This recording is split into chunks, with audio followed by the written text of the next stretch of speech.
Jon, an important 3 points picked up this afternoon, 2-0 against Alnwick Town. You were made to work for it. How did you feel the game went for your team? It was another tough game, not too dissimilar to the games against Darlington and Heaton, where teams have come in and sat in, and we expect that now. And probably weren't good enough in possession in the first half.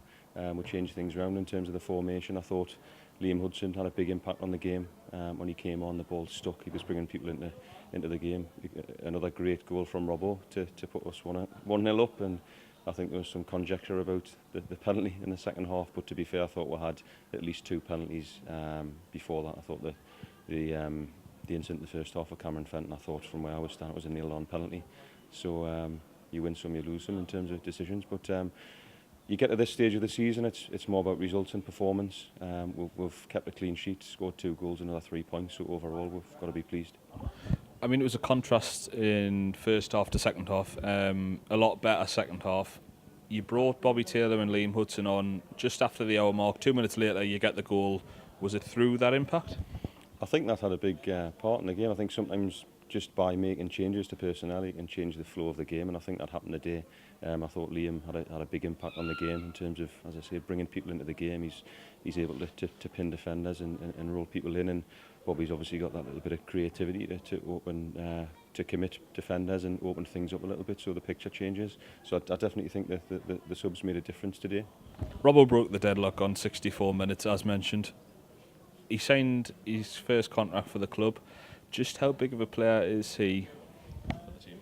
Huge. I mean, he's captain of the club. He's been at Blyth for a long time. To be honest, I knew of Robbo, and I'd seen him play a few times for Blyth AFC, but before I came to the club, I didn't realise quite how good he was. He's a good athlete. He scores goals, hits the ball hard with both feet, and on top of that, he's a good person. He's a good lad to have around. So we're over the moon that he's committed his future to the club. It's likely that I think the way he's been playing, that other clubs have probably been looking at him. So for him to commit his future to the club for next season's great news.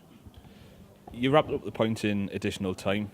What did you make of that penalty incident in there? Our second goal. I think there was 3 or 4 penalty shouts. That was probably, out of all of them, I thought that was the least likely penalty from where I was standing. But as I say, I thought we had at least 2 nailed-on penalties in the game.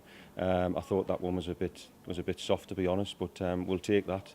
And Chilton has got up and dispatched it. So pleased with that. I mean, credit to Alnwick, they came and made a game of it. Did you feel the longer it was 1-0, the more belief they had that they might have nicked a point? I think that's the game plan, is just to come and sit in and screen and slide and make it difficult for us. But you're always, they had some pace, and the kid Bright, who was on the left-hand side, very quick, so they're trying to play on the counter. So you're thinking the longer the game goes on, they might nick one. So a bit of relief when the first one went in. We probably, could have went on and scored more. But we're now in the business end of the season. 10 games left after today. Clean sheet, 3 points, another 2 goals for us. So we'll look ahead to Thornaby next week now. You move top of the league now. You've got 7 days to prepare for Thornaby. It's going to be another tough test, as mentioned in previous interviews. Mm-hmm. Yeah, it'll be it's a long way to go for us. It'll be tough. I think Thornaby are something like 7th or 8th in the league. They've had some good results this season, so it will be a tough game. We've got 10 games left, and they'll all have their different challenges. But we've got to be good enough to go down there and take something from the game. Cheers, Jon. Thank you.